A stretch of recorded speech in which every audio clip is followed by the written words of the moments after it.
Hello viewers, আসসালামু আলাইকুম। Nahid Swiss cooking রুমে স্বাগতম জানাচ্ছি। আজকের রেসিপি কাতলা মাছের মাথা দিয়ে বেগুনের পাতলা ঝোল। তো দেখতে হলে সাথে থাকুন এবং ভালো লাগলে লাইক কমেন্ট শেয়ার করে দিন। আমি এখানে একটি কড়াইতে বড় কড়াই নিয়েছি যাতে আপনারা সবাই দেখতে পারেন কিভাবে রান্না করি। এখানে 2 থেকে 3 টেবিল চামচ মতন তেল নিয়ে নিয়েছি।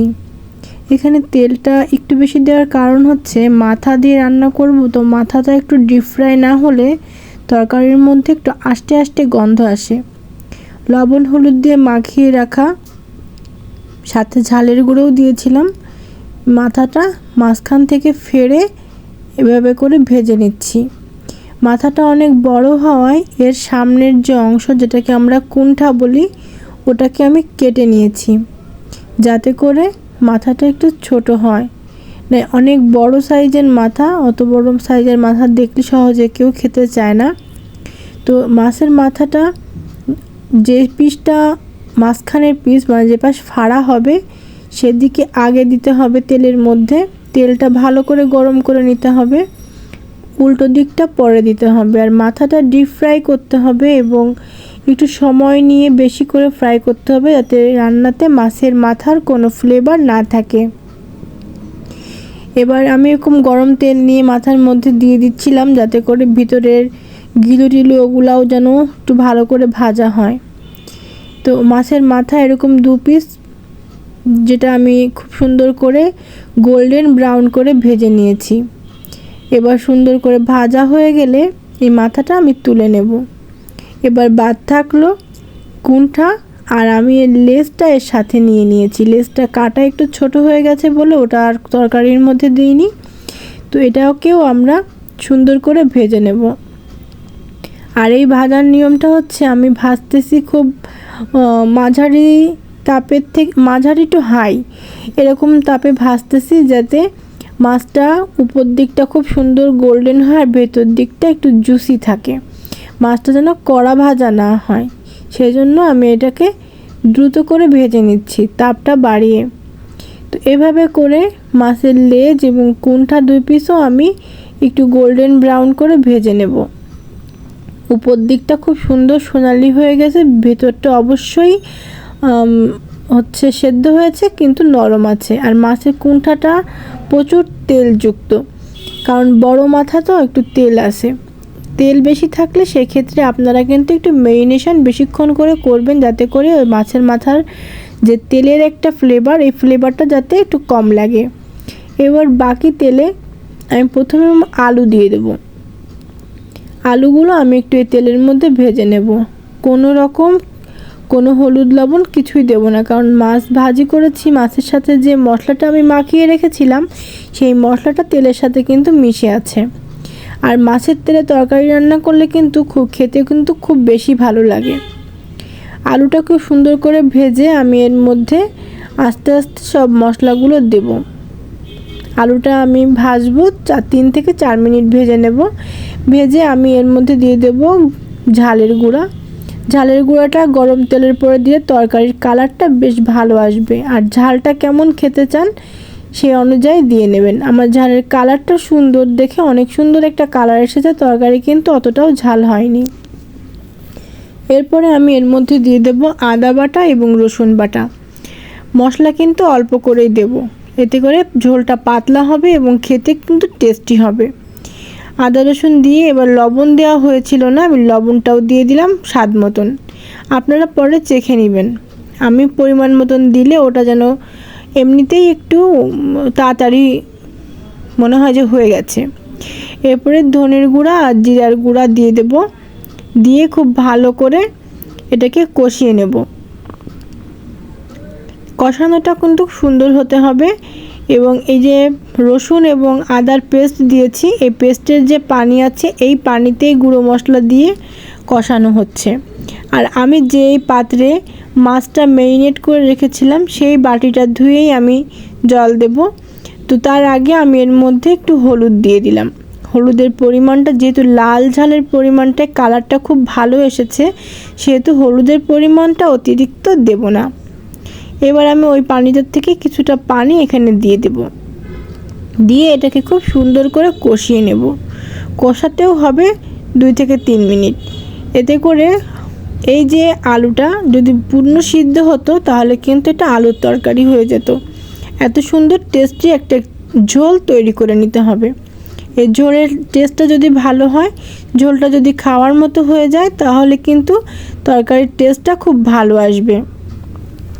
তো এরকম নাড়াচাড়া করে আমি আলুটা, এখানে আলু যখন আমি বেগুন দেব তার আগে 80 থেকে 85% আলু হয়ে যাবে, মানে এক কথায় আলু সেদ্ধ হয়ে যাবে, কিন্তু একটু শক্ত থাকবে।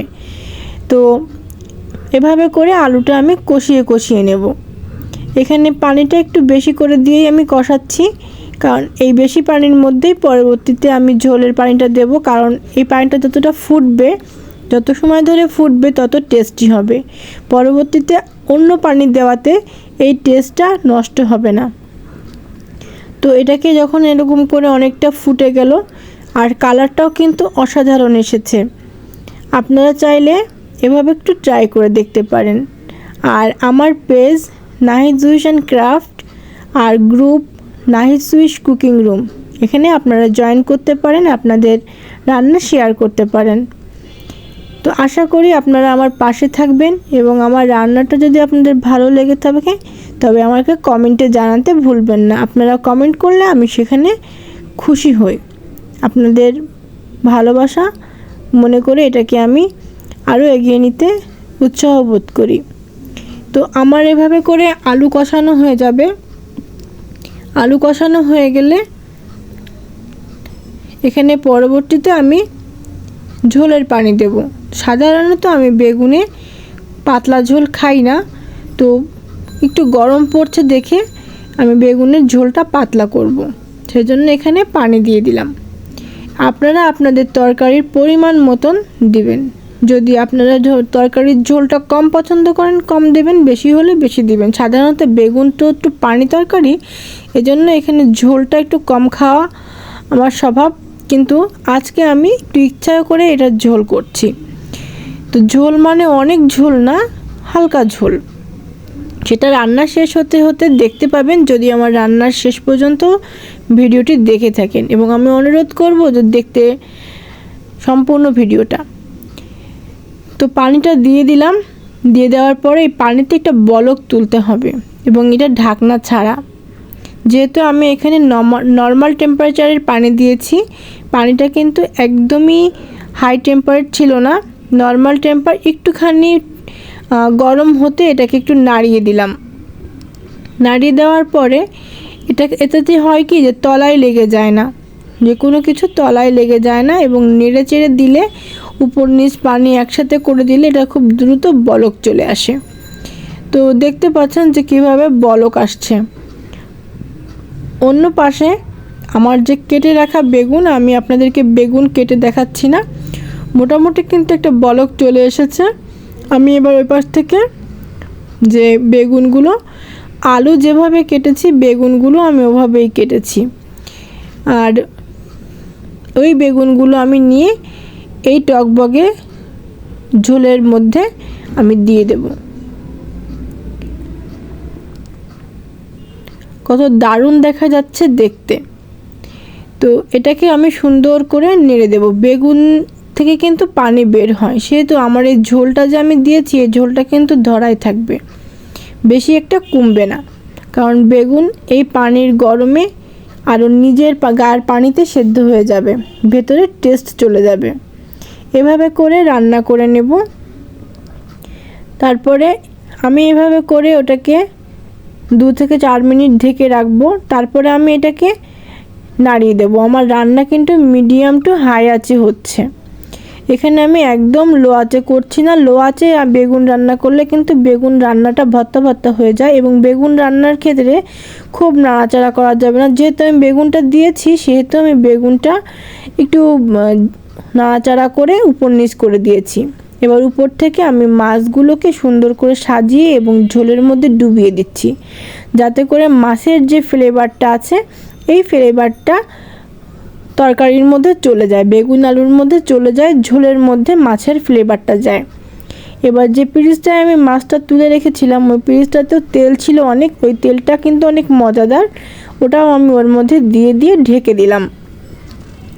এভাবে ঢেকে দিয়ে কিছু সময় রান্না করতে হবে। এর মধ্যে কিন্তু বেগুন সেদ্ধ হয়ে গেছে, দেখতে কিন্তু আস্ত লাগছে, আর একটু সেদ্ধ হবে। আলু কিন্তু অলমোস্ট সেদ্ধ হয়ে গেছে। তো এভাবে করে রান্না করতে করতে এর মাঝের সময়টা আমি আরেকটু নেড়ে দিলাম। একটু হালকা করে না নেড়ে দিলে জাস্ট এটা দেখলে মনে হবে কি যে মনে হচ্ছে সিদ্ধ হয়নি, কিন্তু আসলে এরা সিদ্ধ হয়ে গেছে।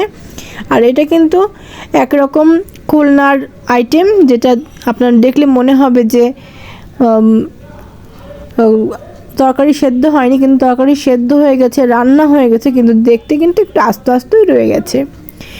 তো ভিউয়ার্স, কেমন লাগলো আমার রান্না? আমি রান্নার শেষ পর্যায়ে, একদম শেষ পর্যায়ের একটু আগে আমি এখানে জিরার গুঁড়া দিয়ে দেব।